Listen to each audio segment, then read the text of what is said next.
روزانه در پایتخت صدها تصادف اتفاق میفته، اما درصدیش مربوط به توقف در حاشیه بزرگراه‌ها، اتوبان‌های بین شهری و آزادراه‌هاست. اگه واسطه مقصر دیگه. چرا؟ برای که مثلا تو بزرگراه ممنوعه دیگه. خیلی‌ها نمیدونن، میگن آقا اونی که از پشت سر زد مقصر. نه تو بزرگراه‌ها نه. قانونا خود کسی که اونجا توقف کرده اون مقصره. بعضا برخی رانندگان دانسته و یا نادانسته به این موضوع بی‌توجهن که ممکنه کار دست خودشون بدن.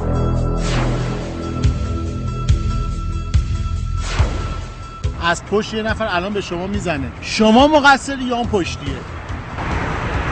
والا من یه تصادف مشابه این داشتم، گفتم جسم ثابت مقصر نیست. جسم ثابت مقصر نیست. علاوه قانون نه، ولی علاوه عقل بله. علاوه قانون میگن من مقصر نیستم. ببینید دقیقاً اتفاقا مقصر حادثه هستن. در بزرگراه‌ها قانون داریم، توقف ممنوع است. شما الان توقف کردید، هیچ علائم ایمنی و هشدار دهنده قرار ندادید، مقصر حادثه است. چون جای چیزیه، جای ایستاره، احتمالاً از عقب بزنه مقصره. دوست عزیز، شمایی که در بزرگراه توقف کردید هیچ علائم ایمنی و هشدار دهنده هم نصب نکردید، در صورتی که وسیله نقلی با شما برخورد کنه شما به عنوان مقصر حادثه هستید. توقف در محل خطکشی اضطرار درسته. اینجا درسته پارک کردید، ولی غیر از این باشه مقصر شمایید. ببینید این دقیقاً کجا وایساده، اگه خدای نکرده تصادف کنه مقصریشونه.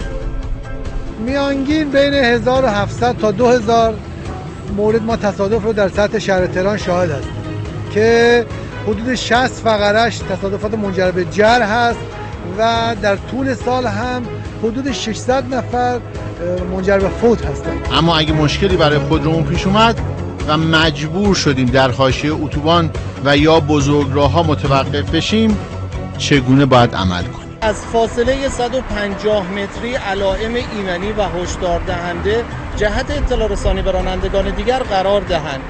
خودشون سرنشینانشون از وسیله نقلی فاصله بگیرن، حتما فاصله بگیرن. شاید یک وسیله نقلی در شما علائم ایمنی را قرار دادید، راننده دیگری خوابش برد، ولی حتما راننده و سرنشین از ماشین فاصله بگیرن، در یک محل امنی بایستند.